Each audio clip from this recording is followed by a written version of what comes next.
you want your hoodie on, Radlet? I feel like I can't hear as well Okay. when my hood is on, Oh, got it. Got it. I didn't notice if you were with the hoodie or not with the other people. I can't remember. I don't remember either. My memory is terrible. It does make me feel cozy. Yeah, that's why I love hoodies as well. Yeah. Yeah. So, thank you so much for being here.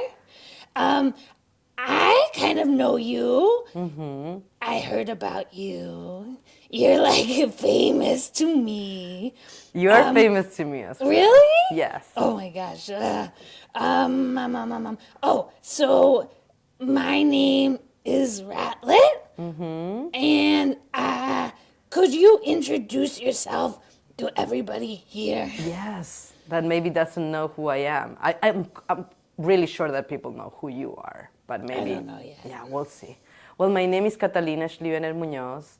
I use they, them pronouns. Do you know what pronouns are? Oh, I forgot to tell you mine. I'm sorry. No, it's fine. Not everybody is aware of that because a lot of people don't even have to think about it. Yeah, I mean, I'm not human. Yes. So I don't know if I'm really a she, her, but I guess I use she, her pronouns. But could you tell me a little bit about why humans use them? That's a really good question. Is it too much? No, it's great. Okay. I've been wondering the same question for many years, since I'm a kid, actually. And I come from a country that is Chile in South America, where we speak Spanish there. And you know that every single things, even tables and chairs and the floor have a gender. Oh my Are goodness. he or him? And that was really confusing when I was a kid. Yeah. Yeah, so I was like, I didn't understand much when I was a kid why people will use these things and be like she or he, because when I was a kid, I couldn't decide. I couldn't, but also I didn't even know if it was a decision. I was like, I feel that I'm somebody in the middle, Yeah. And then it was really confusing because in my language, all the stuff has gender. So it's like, I couldn't understand why a car was a he, for example. Oh. That was really confusing. But I Even know animals I know have some other genders. cars that aren't he. Exactly. Yeah. I know some cars that I was like, that I will have a great imagination when I was a kid, and I was like, this is not a boy Yeah. or a girl. Yeah. Some of them were clearly boys or girls. Some of were not, definitely not. Same with animals. I'm with you. Yeah. It's really weird to think that animals are boys or girls because boys or girls are only human. Yeah. That's my understanding. Yeah, I'm just a ratlet. Exactly, you're just a ratlet.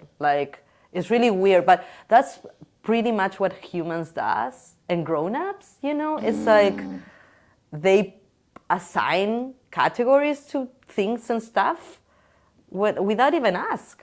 It's really Yeah. weird, disrespectful a little bit too. Yeah. I mean, I understand that animals speak a different language, but we Yeah. shouldn't assume that you're a girl or a boy or a woman or a man because you're a rat. So Yeah, thank you for seeing that. yes, Yeah, I have a little pig in me too. I'm a I little bit know. pig. I noticed that you're part pig and Yeah. a little bit part frog. Yeah, I think. Oh, my hands. Yeah, They are, I have yeah. some frog feet too. I can see. Yeah, they're amazing, purple, bluish. Well, Catalina, which should I say? I think Cata is better. Thank you so much for being here today. Thank you for having me. This is I'm a little nervous, but I'm excited to feel better. No. Oh, you are here. You shouldn't be nervous because you have an incredible show downstairs, just below here. I know, it's so amazing to share space with you, actually. Thank It's like you. it's like a dream. Oh, gosh. Like Oh my gosh. I'm sharing space with two other great artists. I know you know Ayla pretty well, no? Yeah, she's all right. Yeah, she's all over the place. But more about you. Tell me about your show. Wow, my show. Okay, I'm gonna try to make a really, really, really long story short, or, Okay. or like kind of. So this show started when I came for the first time in Mattress Factory. I came with a totally different idea. But then when I saw Greer Langtons, who's another artist, who did an installation here in 1996, and she finished that installation that it was like a kind of a reproduction of her own house in Chicago, her little apartment. Ooh. Yeah, and when I saw that installation, I changed my idea totally.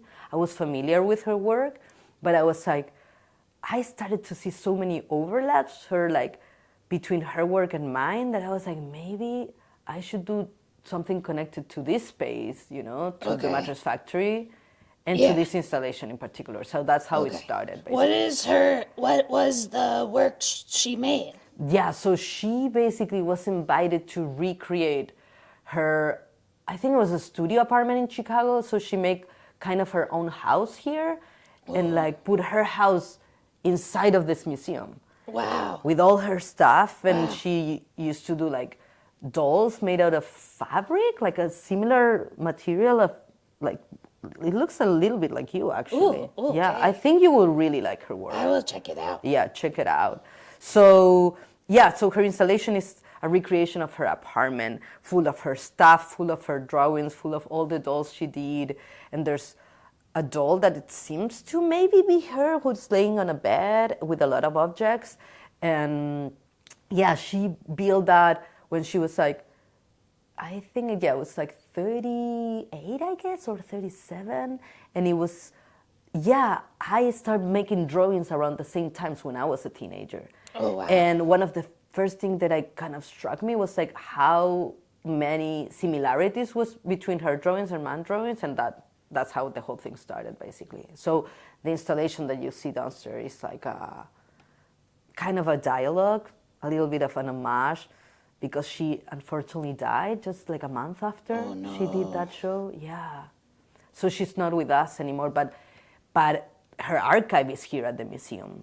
Okay. So these really nice people opened the archive for me, and I was able to access to a lot of her materials and drawings, and especially her childhood and teenage drawings really catch my attention, because I was like, what are the odds that two completely different people, but with a trans experience in common, but across different places in the world, create similar stuff? I was super intrigued about that.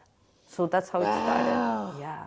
So you have a conversation with someone who's not here, but they're here. Yes, that's a really good observation. And I was like, how it's even possible to have a conversation with somebody who's not here, who died more than 20 years ago, no? It's but you know what?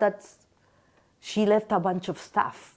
Yeah. And a bunch of stuff that they were intervened, and she left her art. So it's sometimes we're not actually having the conversation with somebody who left already this place, but if they leave their stuff around and their art around, we can be kind of a fictional conversation with them. And that's what I try. Wow. Do you feel like you could know her through objects she made? That's a really good question. I think so. Yeah, at least in this kind of objects, she was super present. She was intervening and putting a little touch of paint or glitter or in every object she touched. And do you know something really weird? What?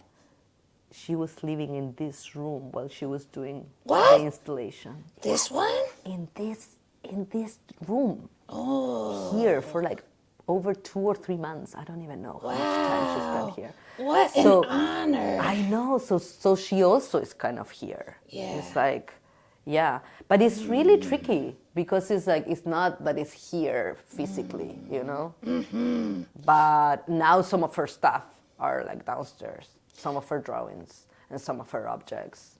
Also, I was thinking about that, how you bring somebody's archive. Archive sounds like a really important and elegant word. Yeah. And usually museums that show things just in a vitrine or something, kind of in a cold way, and all these things belong to a person, and belong to her. So it's like I was thinking how you show this thing in a way that is like a different way, you know? Yeah. Like, But you showed stuff you made too, yes, right? yes, of course. Yeah, I was like, it's a conversation with her stuff and the things she did, but also it's a conversation with my own stuff and the thing I did when I was a teenager. Yeah. Do So- you think? Oh, sorry. No, sorry. sorry. Oh my God, I interrupt you. No, I interrupted you. I just was wondering, like, if we could know Greer through what she made, do you think we can know you through what you made? I think so. Yeah. I think, That's cool. yeah, that's really cool about art. Yeah. You don't even need to talk with the artist or with the person. And you might see part of that person's life and experience way more than they will share. Yeah. I think so, yeah. But also it was a great opportunity for me to go back to Chile and pick up all those drawings that I didn't saw for years. So it was kind of cool. What was it like to see work you made a long time ago? It was weird.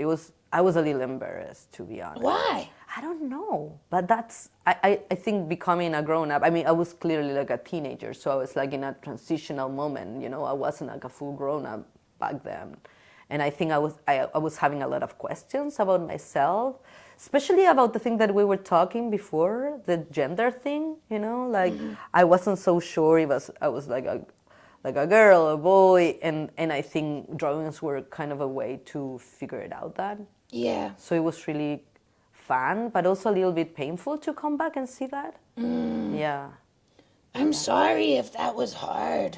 Yeah, but sometimes that's the great thing about art. Like you Yeah. can go through really hard things and turn it into something different. I think, I have seen what's downstairs, and it's interesting that maybe it was hard for you and there was some pain, but I think your show brought people joy too. Oh yeah. Could you talk about how that happens? Yeah, I think that was also something that I maybe learned from Greer and other artists that went through really hard shit. Oh, sorry, I'd say that bad word. But It's okay. okay, great. Yeah. Yeah. Yeah, I think also seeing a lot of joy in her work was really inspiring. And I think my work is like super colorful Yeah. and full of like kid stuff and Yeah, I saw childhood some stuff. toys. There's a lot of toys. I love toys. I love toys too. Yeah, so it's like I think toys always kind of bring joy, Yeah. and playfulness. So yeah, I think I don't know. Sometimes when you go through hard things, you have to have a really good sense of humor because otherwise, how you deal with all those things, That's so nice. Yeah. Do you think that? Oh, I kind of lost my train of thought. I'll have to Fine, cut take your this part time. out. Yeah. What else is in the show that you might want to talk about? How did you pick objects and drawings, both by you and Greer? Yeah, that's a great question. There's so much things. It would take me like maybe 30 minutes to describe every single thing. But there's a lot of toys. There's a lot of cutouts that I make in a machine with vinyl, pulling out cutouts from coloring books from Raggedy Ann and Andy, because I noticed that was something in common that we have. I started a whole series of collages that are not in the show, but I did it back in 2018, and I was like, this is a perfect like way of connecting Greer practice and my practice. If I start with a fiction and I choose Raggedy Ann and Andy as that fiction to start. So there's a lot of Raggedy Ann things, a lot of Raggedy Anns.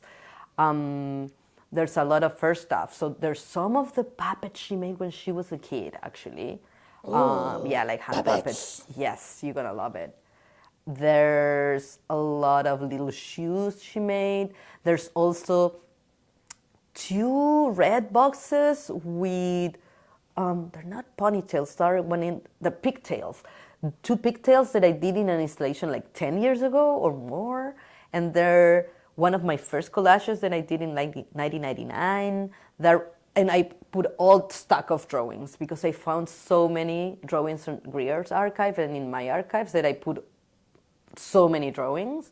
What else is in there? There's also, I recreate part of her house because her installation here in the other side of the museum is a house. So I put together, like I kind of deconstruct her house. Oh, that's cool. So there are 2 windows that you can pick some of her stuff and some of my stuff.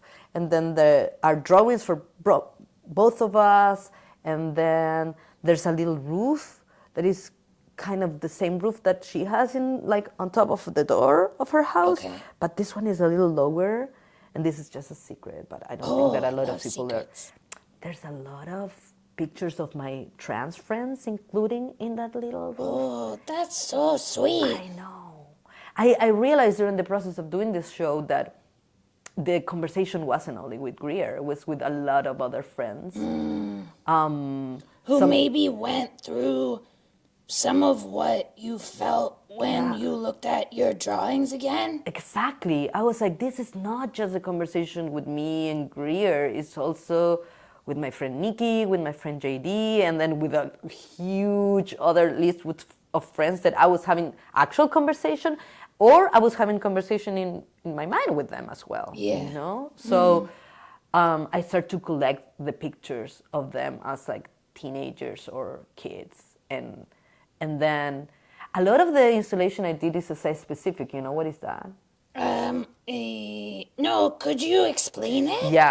Yeah, I learned that when I was like, I don't know, went to art school and all that stuff. I didn't know either before. So it's when artists go to a space and create an installation just for the space. So, for example, in my case, and that's what Greer did here, you know?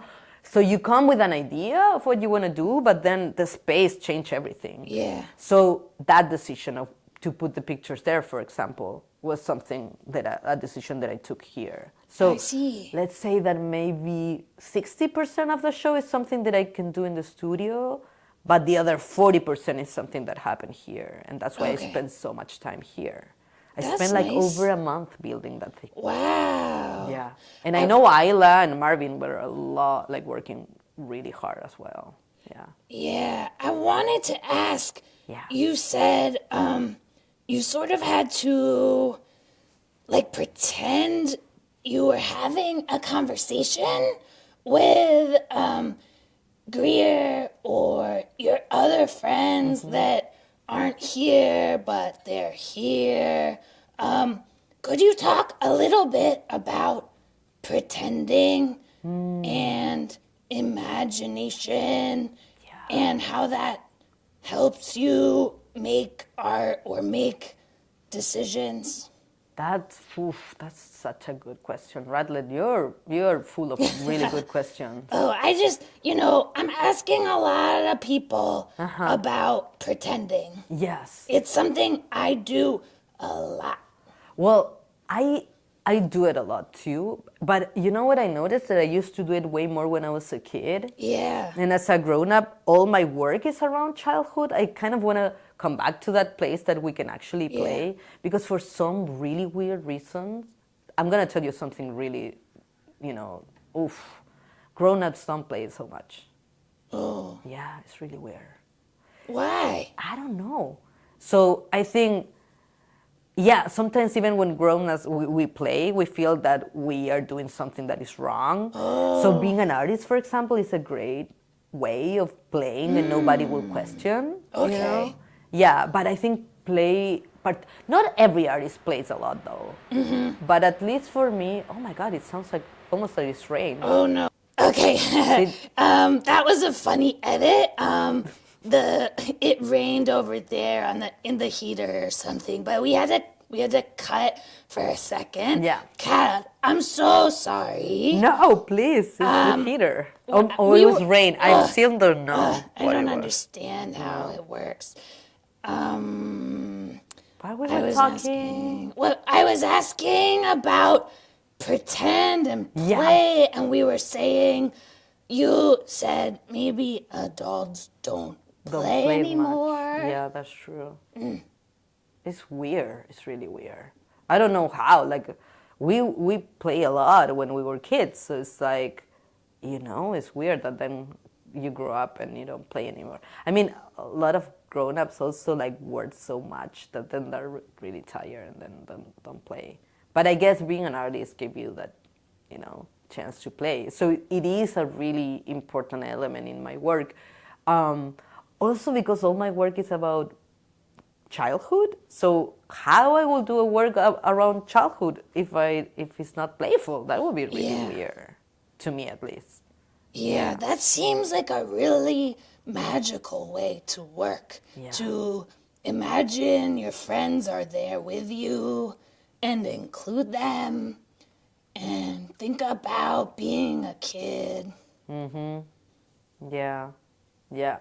Yeah, I think a lot about my childhood and other people's childhood as well. And how our childhood was full of like cartoons and movies and books that sometimes we will see each other in those places, but sometimes we might not.